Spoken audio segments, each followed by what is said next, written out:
I wanted to talk about family ties as we're in the holiday season. Most of us are trying to take a precaution with COVID and all. Some would probably feel a bit more of that burden this year than the years prior. While there are also others who are kind of glad that there's an excuse now not to show up to the family dinner gathering, as they can be a bit of a drag depending on who's hosting, that is. I say this because my partner's side of the family appears to be much larger in size in terms of quantity of members, of course, and definitely more linked together than my side of the family is, which, as far as I'm concerned, only contains my immediate family, which includes my parents and siblings. And that chain link has been a little bit on the rocky side lately, as religion, politics, and differences of values, and now even the pandemic have a lot to do with it. And in terms of values, it's been kind of a growing issue between my partner and her immediate family. That's a separate story on its own. Let's just say that her relationship has become a little bit toxic with her family. But hey, I'm not the one who's going to make that decision for her. Only she could. As I've been struggling to decide whether I'm also in a toxic relationship with my own family. So I genuinely feel for her. All I can do is just be a listening ear, as many of my opinions will most likely be thrown out of the window, which might have come from the many years of her own family doing the same thing to her, where almost anything that she gave out as an opinion was most likely brushed off. Going back to my family, a few years back I reached a breaking point with them, and I decided to give them some space, which felt more of a breakup if I'd ever been in one. And believe me, I have. Twice, at least. But the difference between breaking up with a girlfriend or boyfriend is not much of a big deal as breaking a relationship with a family member. And why is that? Well, the answer is time. I think the longer you are in a relationship, the harder it is not only for yourself to let go, but for those around you to really grasp the outcomes. I mean, just look at what's happening with the Trumpers. They won't even let go as much as the majority of the country is pretty much done with them. But in my opinion, the chances of going back to someone or even group of individuals, like a family member or a community, is higher in those relationships that a lot of time, emotion, or even sometimes money have been invested into. It was a tough decision to let go of my family. As I mentioned before, they were the only relatives I had on my side that were around. After losing my grandmother and my uncle, things went spiraling downwards for the family, as they were the links in the chain keeping us, quote, relevant to the rest of the family chain.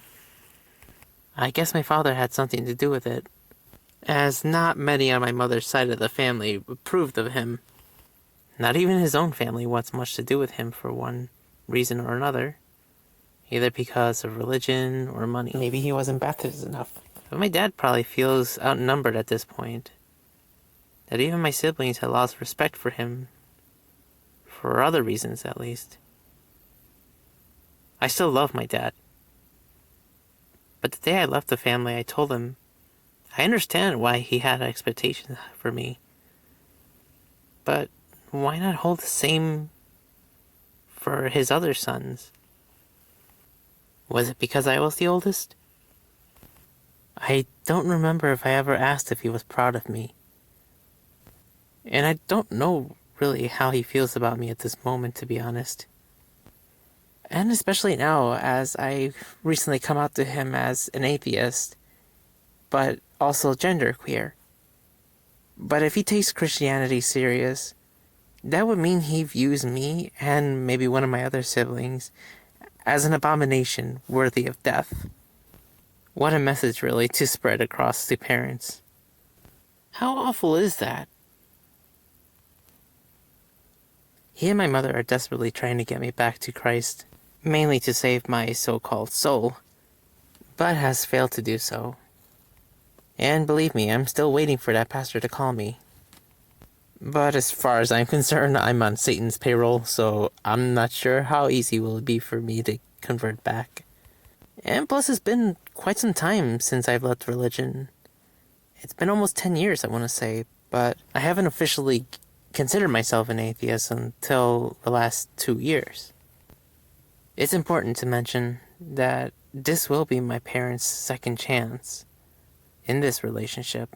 And let me just say that if we cannot find neutral ground during the conversation, then how can we expect to continue this?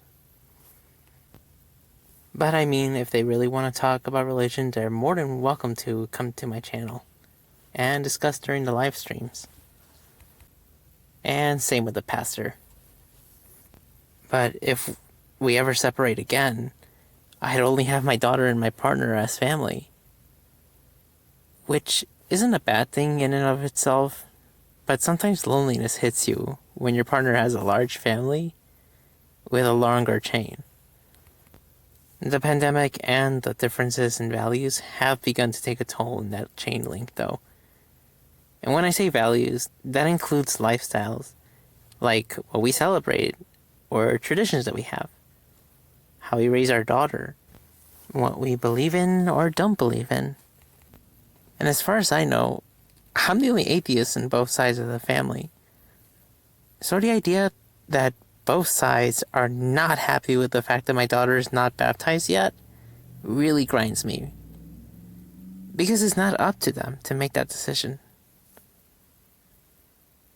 Nor is it mine. Something like that should be my daughter's decision. Now, I'm not going to push her into atheism, but I also won't let anybody try to inject their beliefs to her, without good reason at least. If my daughter wants to be a part of any religion, she would have to make that decision herself. I know, the Bible says, teach them while they're young. Well, I'm teaching her critical thinking skills. And I'm not indoctrinating her into a belief system. Although some might think that I'm indoctrinating her into science. But that's not true. Is that even possible? Well, I mean, maybe if the science was pseudoscience, but that has a little bit of a sticky side to it. So I'm not going to go there. I'll stick to the factual science, thank you. Recently, an extended family member of my partner's side asked my daughter to pray for them and ask God for a safe trip. But I tried to make it clear that she doesn't know about God. But I think she took it as maybe she doesn't know what she was saying because of the language barrier. Let's just say that my partner's side of the family is, I believe, 98% part-time Catholics. And some might be pushing the idea of us having more children, but until somebody signs the adoption papers for us, then I'm sorry, we're not going to be able to. As we physically, financially, and mentally cannot do anymore. That is not up to me, really. That's more up to my partner to decide that. But besides that, I'm not sure how much her family's view of me would really change if they were to know that I'm not only am I atheist, but gender fluid. They already see me as a weird person, so I'm not sure if that will really affect it at all. And just like my father wasn't really approved, I'm not approved by many in my partner's family. By any means. As I clearly don't fit their expectations for her. And hopefully it won't come to the point where they'll try to save my daughter's soul from me.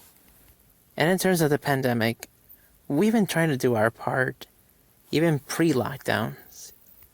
And unfortunately, we've been shamed into doing so. Saying that we're taking it too serious. And exaggerating on the distance and mask wearing. Honestly, it's been a shame that it has to be this way. But we have to continue doing our parts. And it's been very frustrating trying to convince people of that.